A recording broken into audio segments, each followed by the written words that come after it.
Sir आ रही है। Yes sir आ रही है, ठीक है। तो चैप्टर का नाम बेटा मॉलिक्यूलर बेसिस ऑफ इनहेरिटेंस। तो इस चैप्टर के नाम को समझते हैं। इनहेरिटेंस जानते हो क्या होता है? कि करेक्टर का ट्रांसमिशन होना from one generation to another generation, है ना। इसको हम कहते हैं इनहेरिटेंस, यस सर। है ना। तो कौन सा मॉलिक्यूल है जिसकी वजह से इनहेरिटेंस होता है, ठीक, वो हमें देखना है इस चैप्टर में। तो वही है मॉलिक्यूलर बेसिस ऑफ इनहेरिटेंस। तो चैप्टर में उसी मॉलिक्यूल के बारे में पढ़ेंगे कि कौन कौन से इनहेरिटेंस के लिए रिस्पॉन्सिबल होते हैं। ठीक है बच्चों? Yes sir. ठीक है। देखो, हमारे बॉडी में और लिविंग ऑर्गेनिज्म में आपके दो तरीके के न्यूक्लिक एसिड पाए जाते हैं। एक तो आपका डीएनए होता है, एक आपका आरएनए होता है, और दोनों ही आपके जेनेटिक मटेरियल की तरह एक्ट कर सकते हैं। डीएनए भी आपका जेनेटिक मटेरियल की तरह एक्ट कर सकता है और आरएनए भी आपका जेनेटिक मटेरियल की तरह एक्ट कर सकता है। जेनेटिक मटेरियल होता क्या है पहले ये समझ लेते हैं। सबको पता है जेनेटिक मटेरियल क्या होता है?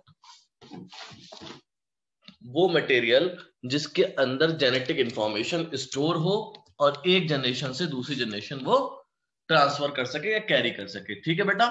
उसको हम लोग बोलते हैं जेनेटिक मटेरियल, ठीक है।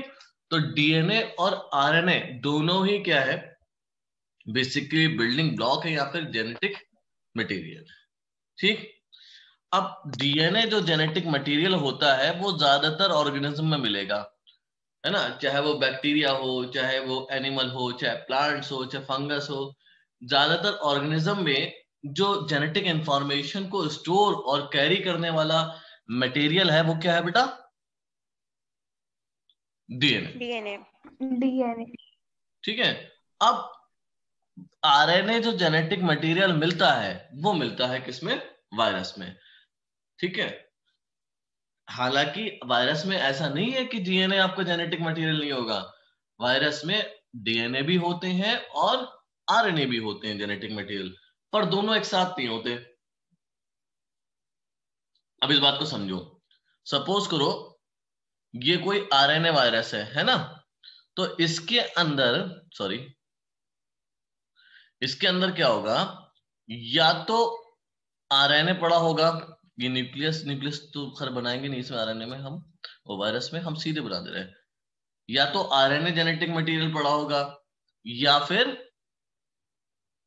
डीएनए जेनेटिक मटेरियल होगा, है ना। दोनों एक साथ नहीं होंगे, है ना। अगर सवाल आता है आरएनए जेनेटिक मटेरियल किस में है, तो आप आंसर दे देना कि आरएनए जो जेनेटिक मटेरियल है वायरस में जेनेटिक मटेरियल होता है, ठीक है।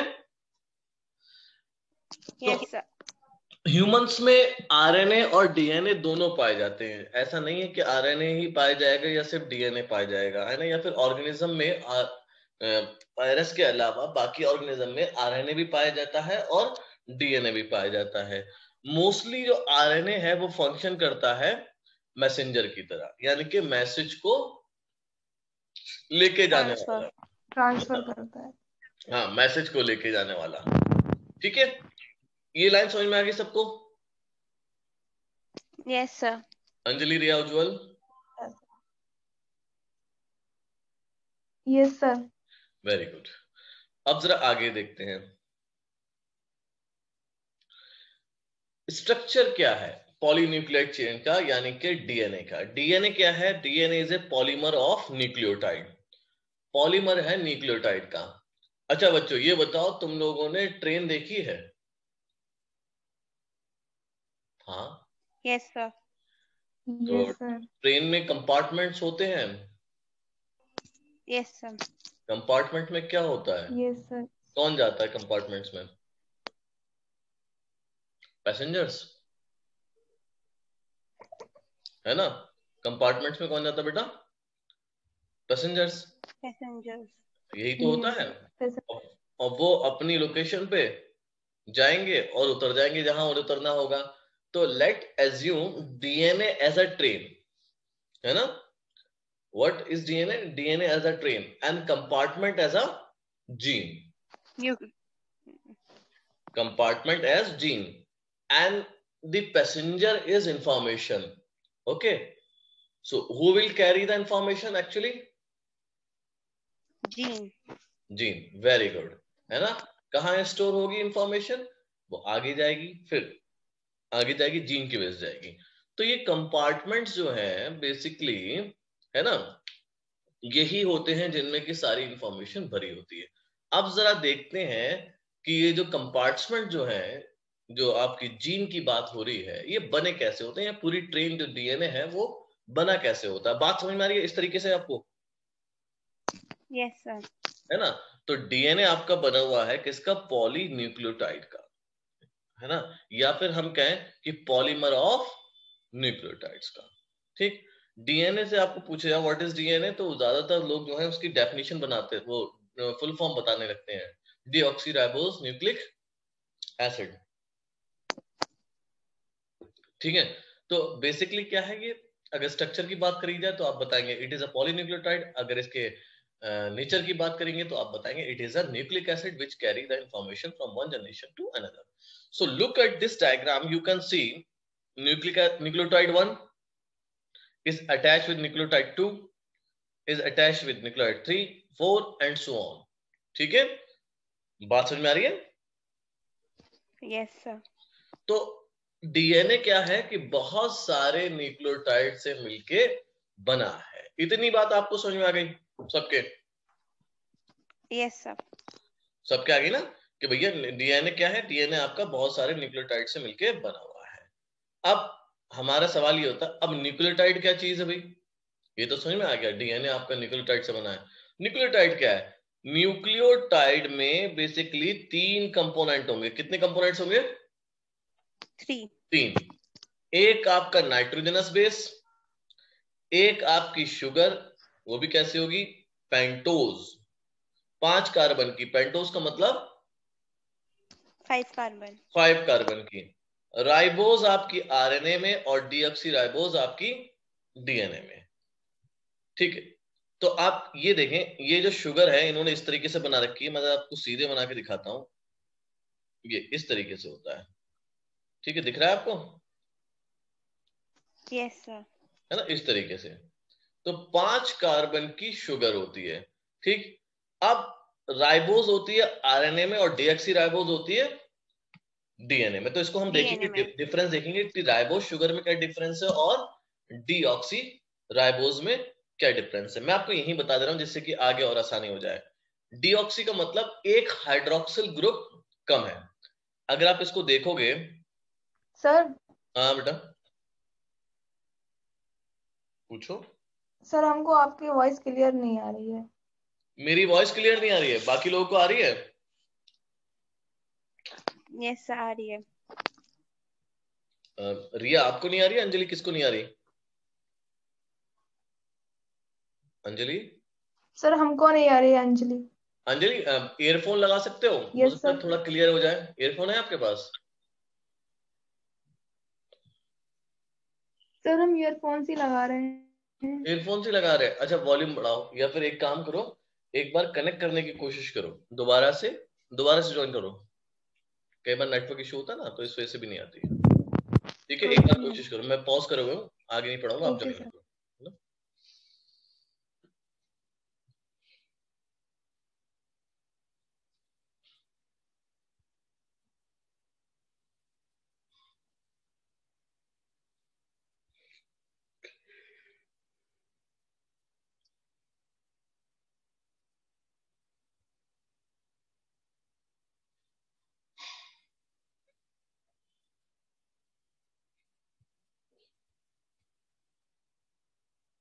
ठीक है. तो ये जो शुगर है ये कितने कार्बन की है? 5 कार्बन की. ठीक है. तो हर कार्बन पे आप देखोगे कि H इस तरीके से बॉन्डिंग मिलेगी, है ना, एक्सेप्ट द सेकेंड कार्बन. यहां पर क्या होता है, अगर डीएनए है या डीऑक्सी है तो यहां पर क्या होता है, ये जो O मैंने बनाया है इसका, ये O नहीं होता. ठीक है, हाइड्रोक्सिल ग्रुप नहीं होता. तो डीऑक्सीराइबोज में क्या होगा कि सेकेंड कार्बन पे हाइड्रोक्सिल ग्रुप नहीं होगा. ठीक है बेटा. Yes, sir. ध्यान रखना, सेकंड कार्बन पे हाइड्रोक्सिल ग्रुप नहीं होगा। इसको और आगे समझेंगे। तो दूसरा जो मिला है हमें न्यूक्लियोटाइड, उस या फिर दूसरा जो कंपोनेंट मिला है न्यूक्लियोटाइड का, उसमें वो पेंटोज शुगर है, और तीसरा कंपोनेंट उसका फॉस्फेट ग्रुप है। ठीक, तो न्यूक्लियोटाइड के कितने कंपोनेंट हो गए? 3. एक आपका नाइट्रोजनस बेस, एक आपका पेंटोज शुगर, और एक आपका फॉस्फेट ग्रुप है ना। तो डीएनए आपका न्यूक्लियोटाइड का बना है, और न्यूक्लियोटाइड आपका नाइट्रोजनस बेस, पेंटोज शुगर और फॉस्फेट ग्रुप से मिलके बना होता है। ठीक है, यस सर। अब देख लेते हैं। अब बात ये होती है कि जुड़े कैसे होते हैं। अगला अगला सवाल जो आएगा, अगला हमें वो देखना है कि ये न्यूक्लियोटाइड किस तरीके से बना होता है। उससे पहले हम लोग छोटी छोटी चीजों को समझ लेते हैं, जिसको हम कहते हैं नाइट्रोजनस बेस। तो पहले नाइट्रोजनस बेस समझते हैं। नाइट्रोजनस बेस आपके दो तरीके के होते हैं, ठीक है। एक होता है आपका प्यूरिन, और दूसरा होता है बेटा पायरामिडिन, है ना। तो दो है, पिरामिडिन या पायरामिडिन, और दूसरा आपका प्यूरिन। प्यूरिन में आपके दो आते हैं, एडेनिन एंड ग्वानिन। ठीक है, प्यूरिन आपके दो हो गए, एडेनिन और ग्वानिन, और पायरामिडिन आपके साइटोसिन, थायमिन एंड यूरेसिल। 3 ये आ गए।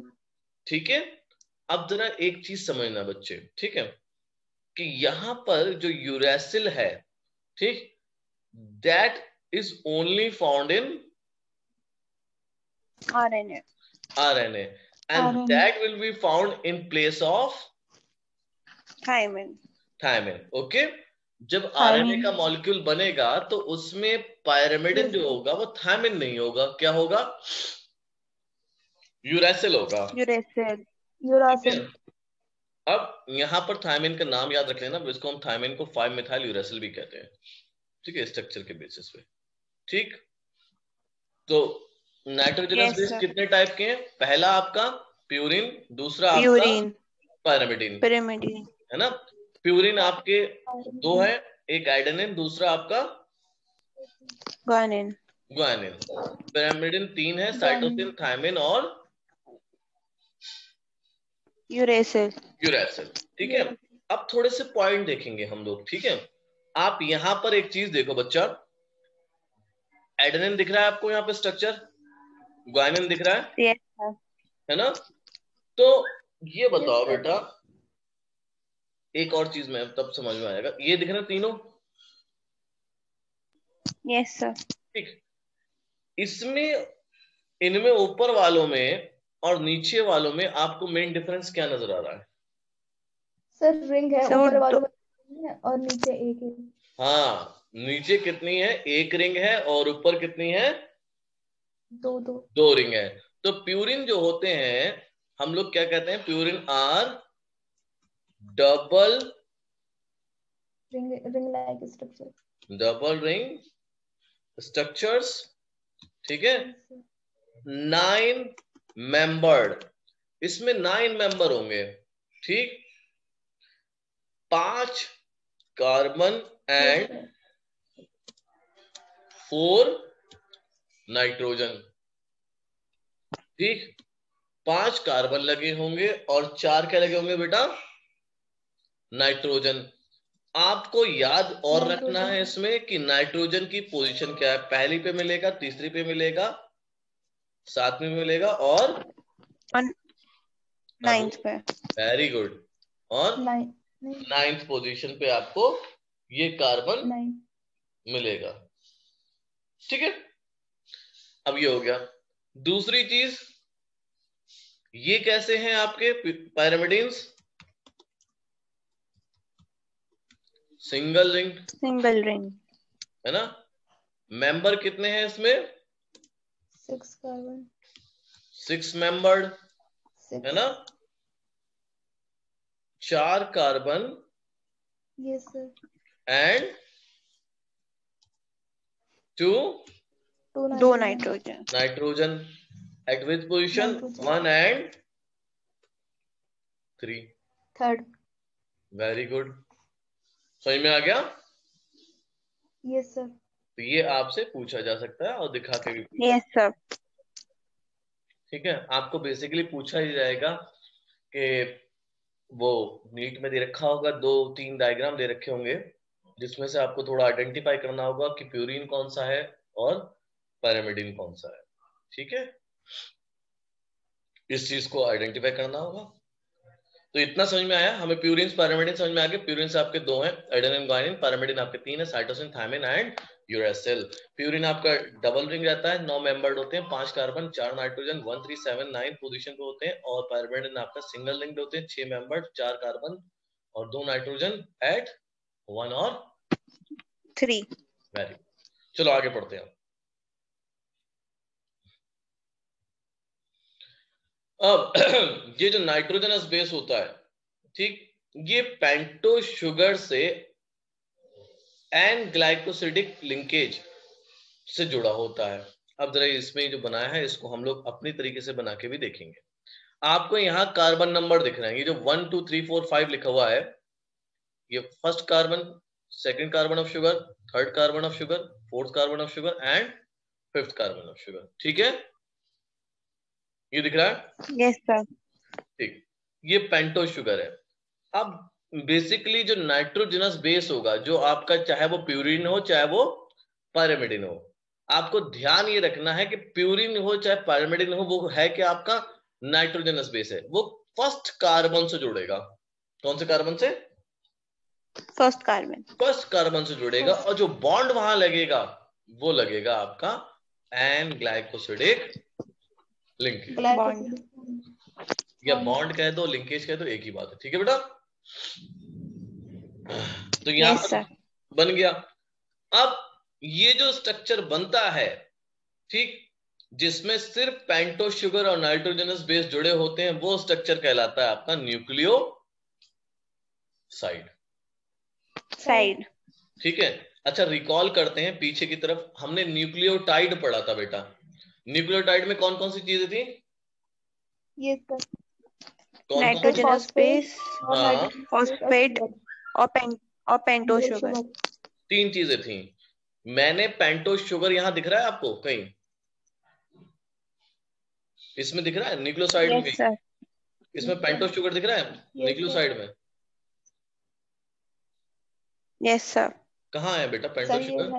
कहाँ है मेरे बच्चा, किधर है? यहाँ तो पी कहीं लिखा है। पी है तो सर पेंटो शुगर। Oh, sorry. तो सर वो तो फॉस्फेट हुआ ना sir. I'm asking for phosphate. I'm saying pentose again. Okay. I'm asking for phosphate. Phosphate दिख रहा है आपको कहीं? नहीं सर, है ना? फॉस्फेट नहीं है सर, हाँ, फॉस्फेट नहीं होगा। अगर फॉस्फेट को न्यूक्लियोटाइड्स के साइड में कर दो, मतलब कि न्यूक्लियोटाइड से निकाल दो, साइड कर दो उसे, तो क्या बन जाता है आपका? न्यूक्लियोसाइड। एक्चुअली मेरे दिमाग में जो था वो फॉस्फेट था, और मेरे जबान पे क्या आ रहा था, बार बार पेंटो शुगर आ रहा था। खैर कोई नहीं, समझ में आया? तो न्यूक्लियोसाइड को ऐसे भी याद कर सकते हैं कि फॉस्फेट को साइड में कर दोगे ना, तो आपका क्या बन जाएगा? न्यूक्लियोसाइड। याद आपको क्या रखना है कि पेंटो शुगर के फर्स्ट कार्बन से आपका क्या जुड़ा रहेगा?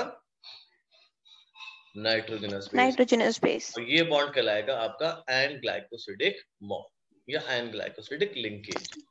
ठीक है, और ये स्ट्रक्चर आपका कहलाता है न्यूक्लियोसाइड। डन, हमें हो गया हमारा इतना।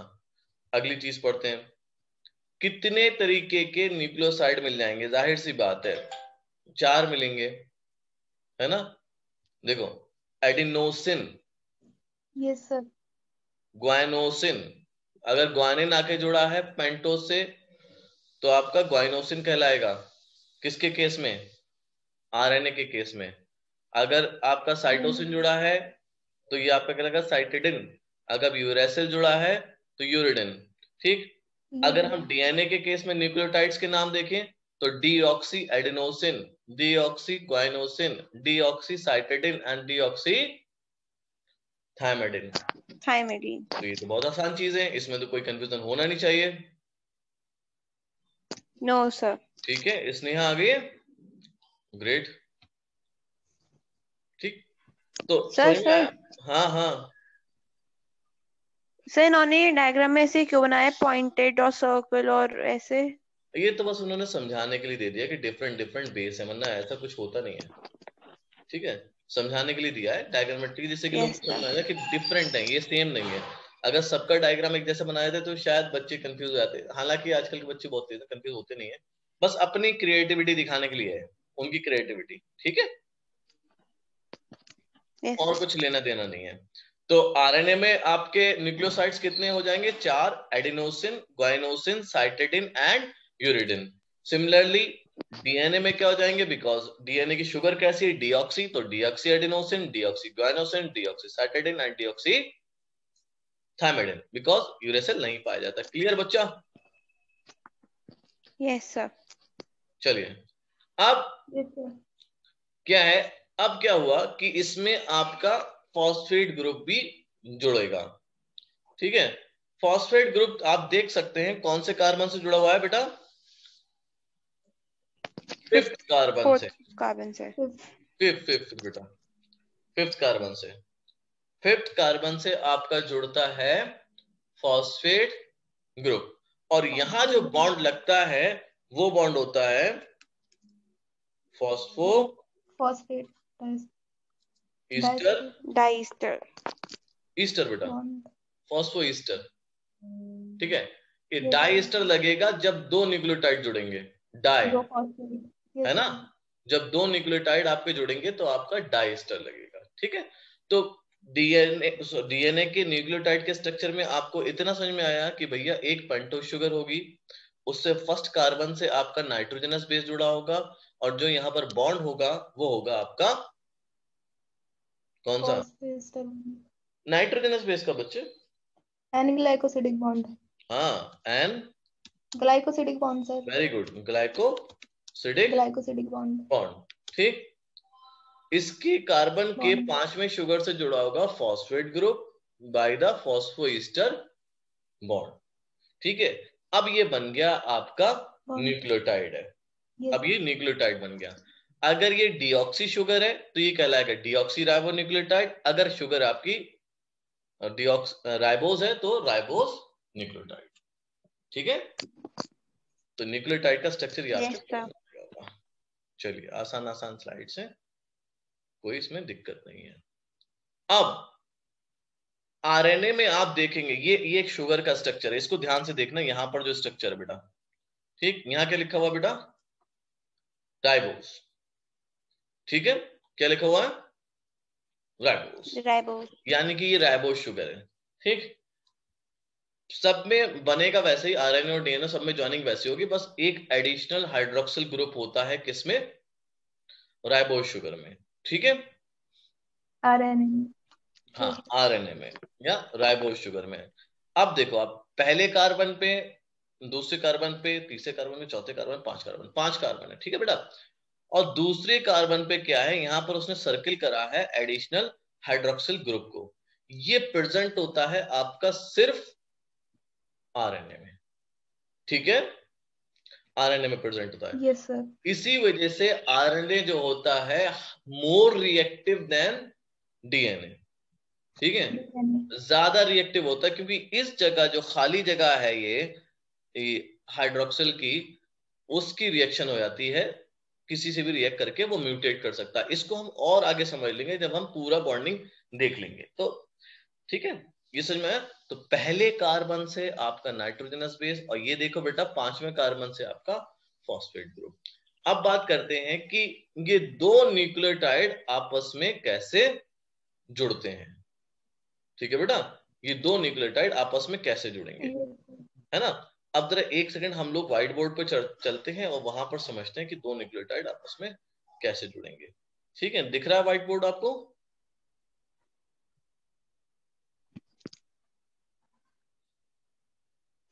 बच्चों दिख रहा है? Yes, sir. Thank you.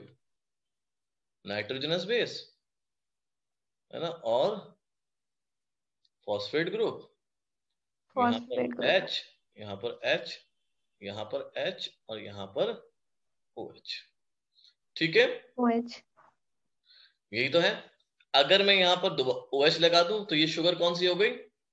Ribose. Ribose. और यहां से O हट गया तो आपकी शुगर कैसी हो गई? डीऑक्सीराइबोज। डीऑक्सीराइबोज। अब जरा क्या होगा कि मैंने आपको पहले बताया कि आपस में न्यूक्लियोटाइड जुड़ेंगे और क्या बनाएंगे? डीएनए बनाएंगे। ठीक है, तो हम एक काम करते हैं, एक और न्यूक्लियोटाइड बना लेते हैं। ठीक, nitrogenous base H H O H। ठीक है, अभी यहां पर कौन सा होगा? फॉस्फेट। ठीक है, तो इसका जो फॉस्फेट है वो ऊपर वाले के हाइड्रोक्सिल ग्रुप से क्या करेगा? कंबाइन करेगा। तो इसका कौन सा कार्बन है नीचे वाले का? 5th carbon. इसका कौन सा कार्बन है? 3rd carbon. तो 3rd और 5th carbon of pentose sugar combine करेंगे bye phosphodiester bond and they will form the dinucleotide। ठीक है, क्या बनाएंगे? डाइन्यूक्लियोटाइड। इसके बाद एक और जुड़ेगा नीचे, तो क्या बनेगा? ट्राई। फिर देन बहुत सारे जुड़ेंगे, देन पॉली। उस पॉलीन्यूक्लियोटाइड को हम लोग क्या कहेंगे? डीएनए। वेरी गुड, समझ में आया आप सबके? Yes sir. क्लियर हो रहा है सबको बच्चों? Yes sir. गुड, ये समझ में आ गया होगा आपके। तो मैं यही बताना चाह रहा था कि किस तरीके से बॉन्डिंग वगैरह होगी। आप यहां पर देखो बेटा, इस वाले इसमें स्लाइड में देखो। ठीक, यहां पर 1st कार्बन है, यहां पर 5th कार्बन है और यहां पर 3rd कार्बन है। ठीक, तो इन्होंने क्या करा है, यहाँ पर एक डाई न्यूक्लियोटाइड बना के दिखाया है। उसी तरीके से बहुत सारे न्यूक्लियोटाइड ऐड हो रहे हैं और क्या बन गया है आपका? Poly nucleotide. बॉन्ड आपको याद रखना है, बॉन्ड कौन सा लगेगा? फॉस्फोडाइस्टर। आप डाई से याद रखिएगा, है ना? आप फॉस्फो ईस्टर और डाइस्टर में कंफ्यूज हो सकते हैं। डाइस्टर मतलब 2 शुगर को जोड़ने के लिए जो बॉन्ड चाहिए होगा वो होगा फॉस्फो डाइस्टर। ठीक है, समझ में आ गया सबके? Great. Yes sir. Yes sir.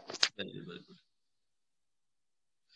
DNA का मॉडल दिया किसने था? देखो बेटा, डीएनए का मॉडल को देने के लिए ये 4 लोग बहुत रिस्पॉन्सिबल थे, वाटसन क्रिक और Morris Wilkin and Rosalind Franklin. ठीक है, हालांकि है ना, ये नोबेल प्राइज के लिए बहुत नाम वैसे सबसे ज्यादा वाटसन और क्रिक का होता है, मगर काम इनका भी बहुत बढ़िया था, मॉरिस विल्किंस का भी और रोजलिंड फ्रैंकलिन का भी। ठीक है, थोड़ा सा हिस्ट्री देख ले रहे हैं। फ्रेडरिक मिस्टर ने 1869 में आइडेंटिफाई कर दिया था डीएनए को कि हाँ ये जेनेटिक मटेरियल टाइप की, या फिर कुछ न्यूक्लियस के अंदर कुछ ऐसी चीज मिल रही है जो कि काम की हो सकती है, और उन्होंने उसका नाम दिया न्यूक्लियन। ठीक, जेम्स वाटसन और फ्रांसिस क्रिक ने प्रपोज करा double helical model of DNA कि ये मॉडल हो सकता है, और इसको बनाने वाले या इसमें काम करने वाले जो 2 लोग थे वो थे रोजलिंड फ्रैंकलिन और मॉरिस विल्किंस। जिस टेक्निक पे बेटा ये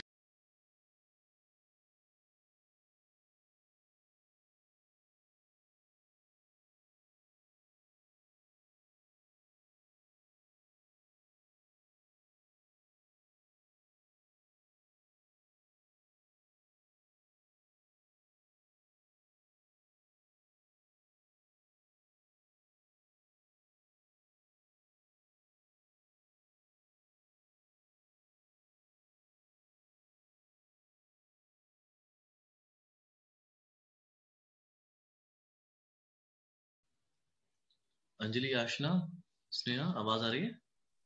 यस सर। अच्छा, 1 मिनट वेट कर ले, रिया का और कोई भी बच्चा आएगा उसको वेट कर ले। ठीक, तो हम लोग बात किसकी कर रहे थे? डीएनए के मॉडल की। तो डीएनए का मॉडल जो दिया गया था वो कौन सा था? Double helical model. ठीक है, डबल हेलिक्स या डबल हेलिकल मॉडल। ये देने वाला कौन था? ये प्रपोज करा था बेटा वाटसन और क्रिक ने। ध्यान है, प्रपोज करा था किसने? वाटसन एंड क्रिक ने। और इसमें जो डाटा बनाया गया था, हाँ, इसके लिए जो डाटा प्रोड्यूस करा गया था वो प्रोड्यूस करा था रोजलिंड फ्रैंकलिन ने। एंड विल्किंस, है ना।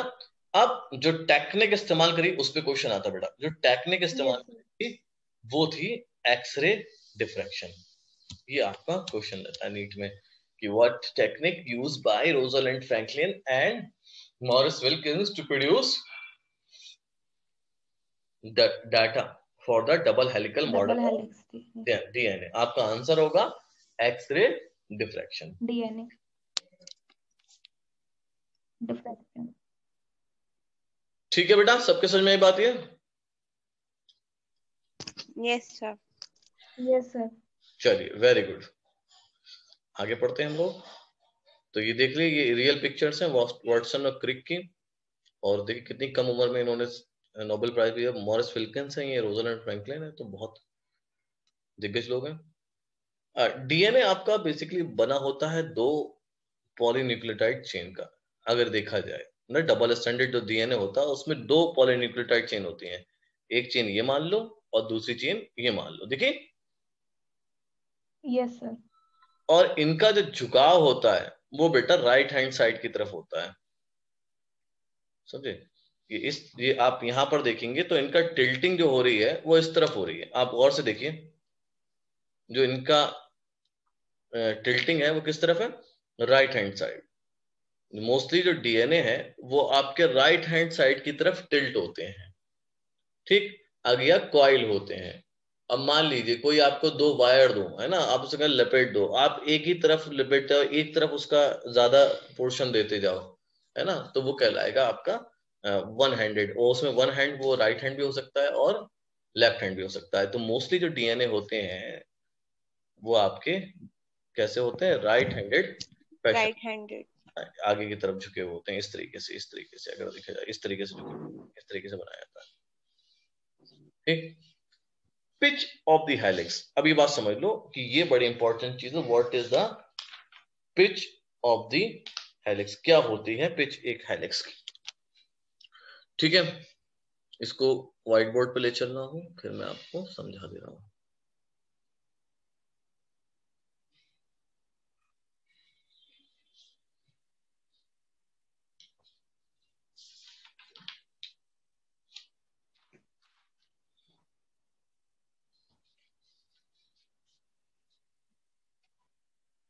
हाँ जी, दिख रहा है आपको? Yes sir.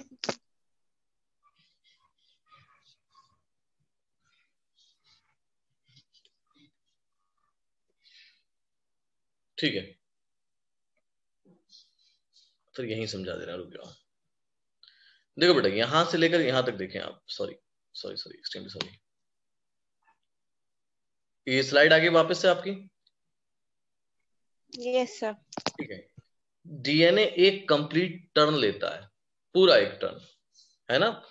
इस पूरे टर्न को, एक कंप्लीट जो टर्न है, इसको हम बोलते हैं डीएनए की पिच। और इसका साइज जो होता है वो होता है 3.4 नैनोमीटर, और एंगस्ट्रॉम में हम लिखते हैं 34 नैनोमीटर, एंगस्ट्रॉम, ठीक है। एंगस्ट्रॉम। Very good. एक टर्न जो लिया, इस एक टर्न को, ये जो पूरा एक टर्न है यहां से लेकर यहां तक, देख रहे हो, फिर ये यहां, ठीक है। एक टर्न जो लिया है ये कहलाती है डीएनए की पिच। और इस पिच की जो होता है डिस्टेंस होती है वो होती है आपकी 3.4 नैनोमीटर। अब हर टर्न में एक जो पूरा टर्न हुआ है इसमें जो बेस पेयर मिलेंगे, बेस नहीं बेटा, बेस पेयर, वो आपको मिलेंगे 10। जरा यहां पर देखो, है ना, 10 बेस पेयर, जी और सी एक बेस पेयर, ए और टी दूसरा बेस पेयर, यहां पूरा दे नहीं रखा होगा, टी और ए तीसरा बेस पेयर। इसलिए यहां से लेकर यहां तक कितने मिलेंगे बेटा आपको, वो पूरे पिच में 10 बेस पेयर, 10। ठीक है। तो सर मीन्स 5-5 उसमें ईच में, हाँ पूरे एक टर्न में, हाँ 5-5 इंच में कह सकते हैं। पूरा जब कंप्लीट हो जाएगा टर्न तो आपको 10 बेस पेयर मिलते हैं। हम 5-5 के हिसाब से पढ़ते नहीं है बेटा, हम पूरे एक टर्न के हिसाब से पढ़ते हैं, है ना। तो एक टर्न के हिसाब से पढ़ना, क्योंकि 5-5 के हिसाब से नहीं पढ़ा जाता इसको। एक टर्न में आपको 10 बेस पेयर आपको मिल जाएंगे। और जो टोटल डिस्टेंस थी पिच की वो कितनी थी बेटा? 3.4 नैनोमीटर, है ना।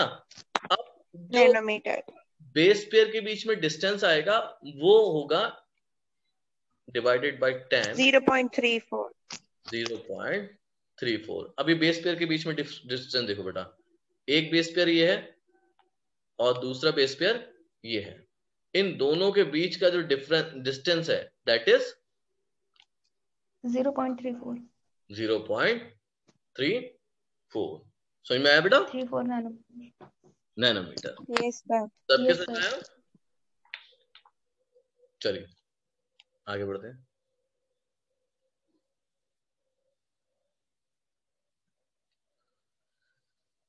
बैकबोन जो है डीएनए की, अगर डीएनए आपका बनेगा, बैकबोन किसे कहते हैं? जिस पे पूरा शरीर टिका हो, है ना। वही तो कहते हैं भाई बैकबोन है, आपकी रीढ़ की हड्डी मजबूत होगी, आप बेहतरीन रहोगे, हमेशा फायदे में रहोगे, या मतलब हेल्दी रहोगे। अगर बैकबोन कमजोर है तो आप ढह जाओगे, है ना, खड़े भी नहीं हो पाओगे। तो क्या है कि बैकबोन जो है डीएनए की वो आपकी बनी होती है शुगर और फॉस्फेट से।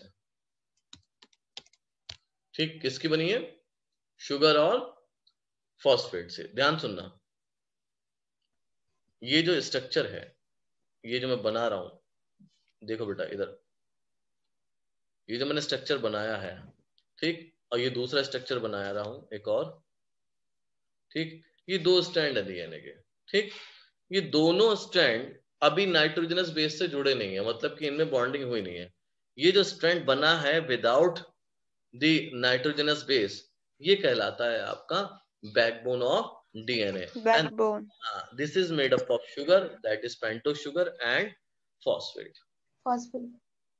ठीक है। अब क्या होता है, ये जो स्ट्रक्चर थे इनमें क्या होता है, इनमें आके आपके क्या लगते हैं? Nitrogen base. इनमें जुड़ते हैं आपके नाइट्रोजन बेस, अब वो अंदर की तरफ जुड़ते हैं। ठीक है। Yes sir. अब ये दो चेन जो बनेंगी डीएनए की, एक चेन तो ये रही, एक चेन ये रही, दो चेन जो बनेंगी ये कॉम्प्लीमेंट्री होंगी। जैसा हमने पहले लेक्चर में बात करा था, याद आ रहा है? आशना ने पूछा था, किसने पूछा था? यस सर, मैंने पूछा था। हाँ, कॉम्प्लीमेंट्री होंगी और दूसरा एंटी पैरेलल होंगी। आप यहाँ पर देख सकते हो, बिल्कुल साफ साफ यहाँ पर डायग्राम में दे रखा है कि ये 5 प्राइम टू 3 प्राइम इस तरीके से जा रहा है एंड इसमें 5 प्राइम टू 3 प्राइम ऐसे जा रहा है। तो ये कैसे हो गए? पैरेलल तो है मगर किस डायरेक्शन में है? Opposite, anti parallel. पर हर जगह जो है ए आपका किसके साथ जुड़ा हुआ है? बेसिस के साथ। ए आपका किसके साथ? टी के साथ। जी आपका किसके जुड़ा है? सी के साथ। इधर टी आपका किसके जुड़ा है?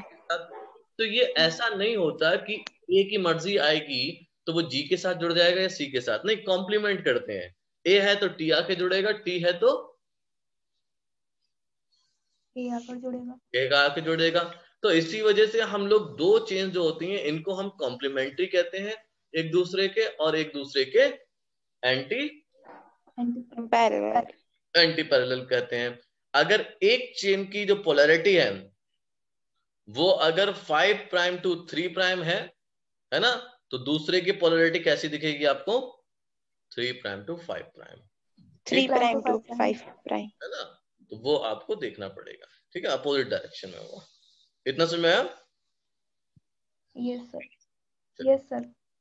बस ये लास्ट पढ़ा रहा हूँ आखिरी, फिर मैं आपको छोड़ दूंगा, है ना। डीएनए के स्ट्रक्चर में अब ये तो बन गया था हमारा भाई, दो हमने पॉलीन्यूक्लियोटाइड बना दिया। ये आपका मान लो कोई स्ट्रैंड है डीएनए का, है ना। अब स्ट्रैंड है, इसमें हमने ये शुगर और फॉस्फेट का बना होगा, ये तो पता लग गया ना। बैकबोन किसकी बनी होगी? शुगर और फॉस्फेट की।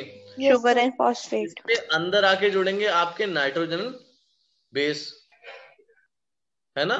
ये नाइट्रोजन बेस जुड़ गए। अब मान लो दूसरा स्ट्रैंड है, ठीक, ये आपका दूसरा स्ट्रैंड है, इसमें भी क्या जुड़े होंगे? Nitrogenous base. ठीक है। तो पेयरिंग किसके बीच में होती है बेटा? नाइट्रोजनस बेस के बीच में, है ना। अगर मैं इस डायग्राम को मिटा दूं तो पीछे आपको साफ साफ दिख रहा होगा कि ये जो है ये दो स्ट्रैंड है, एक येलो कलर के दिख रहा होगा, एक ये स्ट्रैंड है और एक ये स्ट्रैंड है, दिख रहा है? Yes sir. तो ये बेस है।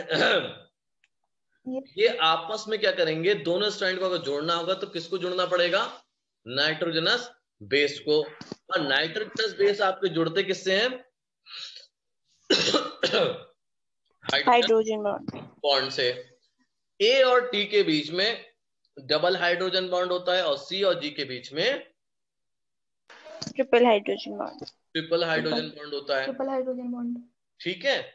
एक और चीज बिल्कुल लास्ट है, प्यूरिन हमेशा ज्वाइन करेगा किसके साथ? पिरिमिडीन से। पिरिमिडीन के साथ।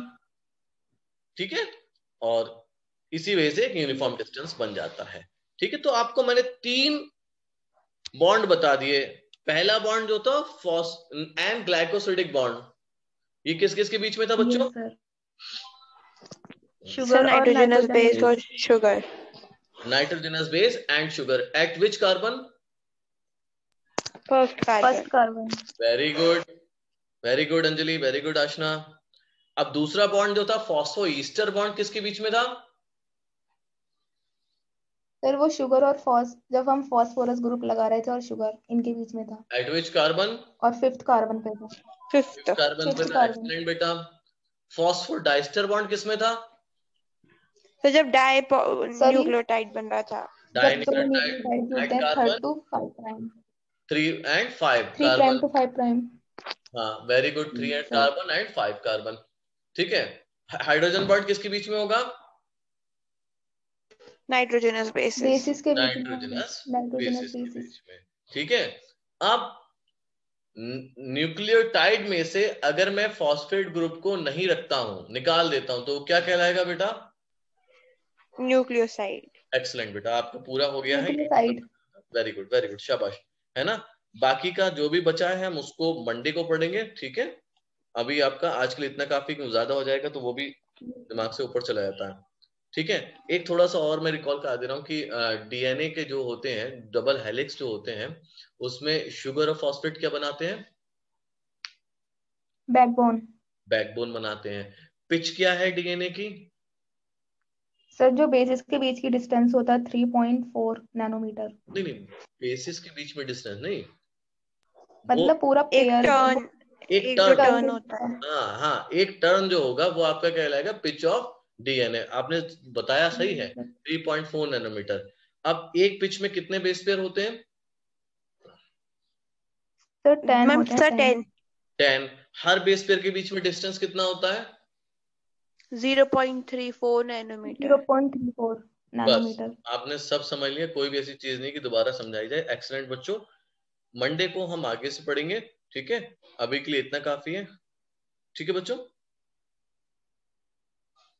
Yes sir, thank you sir. Welcome बेटा। Yes sir, bye bye. Thank you sir. Welcome welcome.